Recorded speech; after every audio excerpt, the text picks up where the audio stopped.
It seemed like Manchester United took one step forward after beating Crystal Palace in the Premier League at Selhurst Park in a ground which we hadn't won in 5 years. Now, Manchester United, following that game, play West Ham at home. Again, absolutely embarrassing result. A 1-1 draw against a relegation side.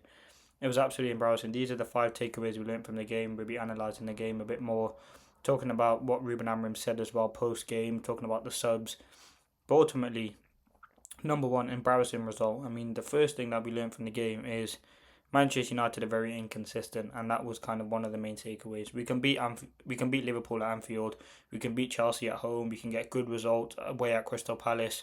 But when it comes to the nitty gritty, the games that you should be winning away from home, at home against West Ham, who, again, their last away win was in August, and that is absolutely embarrassing to not even get a result, not even get a win against them was so poor. And I think the inconsistency is something that is gonna kind of hunt Manchester United. And Amorim said post game against Everton, he said he felt and he was afraid that the old Manchester United was going to come back.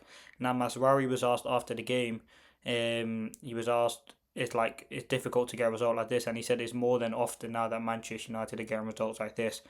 I think we can't allow it to kind of ruin the camaraderie in the dressing room, because I think there has been much improvement this season. But ultimately, I think Manchester United haven't done good enough this season from start to finish. And the inconsistency, as I said, beating Liverpool away don't mean anything if you lose to or you get a draw against West Ham at home. You got to be consistent in the wins, and that's not only under Ruben Amorim, that's under lots of managers. Now, the second thing, lack of intensity. I think the intensity was very, very poor for Manchester United from the start of the game. There was just no urgency. Manchester United didn't take the game to West Ham, which we should have. I mean, United being the home team should have had a bit more intensity to start off with, and I think the tempo was not there. And they are the two things that we've seen. Listen, second half against Crystal Palace was unbelievable. The press, the energy. We got 2 great goals from 2 well-worked set pieces. Now you look at home against West Ham, just no intensity. No player really looked like they were actually gonna score or just do anything. I think that was the most frustrating thing. Listen, missing De Ligt wasn't like, obviously it was kind of a problem, but that's not really an excuse for Manchester United to win. Again, the fans booed, which again is eye opening to really see what is kind of going on at Manchester United at the moment. Now, the third thing, listen, let's talk about Dalot's goal. I think it was a wicked goal, to be fair. It was a great touch and a great finish. And listen, Dalot, out of all the performances, I don't think yesterday's was one of his better performances. I think the last 2 games he's actually been someone who's looked half decent in terms of he's getting in the right places. He's just doing the simple things right. And again, that's a positive. Again, Amorim talked about the missed chances, which I'll talk about, but listen, Dalot, he gets the goal. I think I'm happy for him to get the goal. It was a great finish. Gives him a bit of confidence. He looked alright at wing back, but again, is he the wing back you want going forward? Probably not, but it was a well-worked goal and got us a point. Now, number 3, not enough chances created, and that leads me on to what Ruben Amorim said. He said it's really frustrating because you look at the game, you have the game under control, and we didn't win. Listen, the missed chances, I don't think we have any missed chances, really. I mean, we had that one long 3 chance break in the first half, which he couldn't score from. But other than that, there wasn't really nothing too much going on for Manchester United. Now, Dalot talked about United's lack of control, and he said it's the solution we need to find. It can be various things. It shouldn't be like this, because you are fighting 60 minutes to score a goal, and when it happens, you should be doing the same things, even more controlling, longer possession, so we can be dominant. And listen, when we score, everyone's going over to Dalot, congratulating him on the goal. And then at that point, you think intensity, you go for the second goal, you get the third goal, and you put the game to bed, you potentially bring on Shea Lacey. But it's never really that easy for Manchester United. It's always something that causes problems. So, yeah, listen, we've had a good bit of momentum. Again, it's still not a loss, so we're unbeaten now, I think, in 7 games. Oh, no, sorry, we've had 1 defeat in our last 7 games. But, again, it's still not great. If you look at Tottenham, you look at Forest, they were points that we should have got. You look at Everton at home, should have got those points. West Ham at home, that's another 9 to 12 points that we should have got. And you look at where we would be in the league, and there's always the missed opportunities that Manchester United don't seem to be taking at the moment. listen, I'm not really going to talk about chances. Amorim said what he's angry and that's it. But listen, let me talk about the fourth thing. Ruben Amorim's problems. I think Ruben Amorim did get a lot wrong yesterday. Listen, not.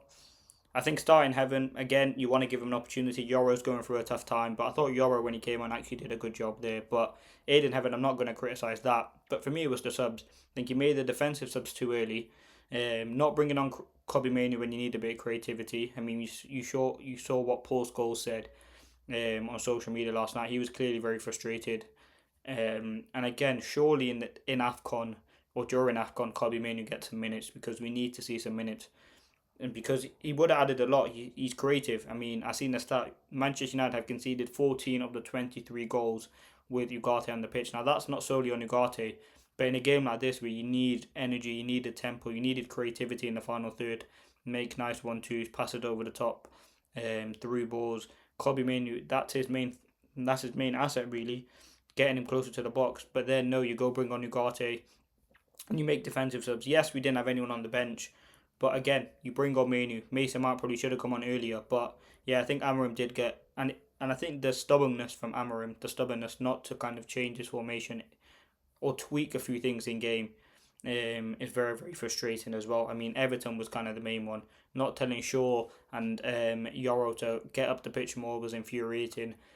And again, I think Amorim did get a lot wrong because West Ham, listen, their goal was only going to come from a corner or a set piece.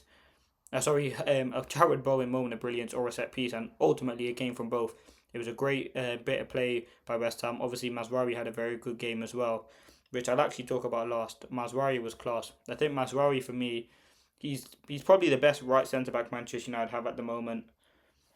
I think he's very comfortable on the ball. He can progress the ball through midfield. He's confident in terms of clearing the ball. I think he really helped Yoro and Aiden Heaven yesterday on the pitch. He's that experienced player. He made some very good last ditch blocks. Obviously, yes, he makes the last ditch block, and then obviously West Ham go score. But I think Mazraoui for me is someone who's been very underrated, and I think his quality is unmatched. I think he's a top player. And I think he was one of the standout players for me yesterday. I know I said there wasn't any, but I think Mazraoui really was the only one who you got about the place. He looked half decent, and again, but everyone else, it was pretty poor. But listen, we go from here. We obviously have Wolves on Monday, which again, surely we beat Wolves. I mean, they're 20th in the league, but we'll preview that game. That'll probably be out Saturday till tomorrow. But yeah, we'll have to wait and see. But it's a very, very frustrating result. Manchester United, it feels like a loss, and it should have been a win against West Ham.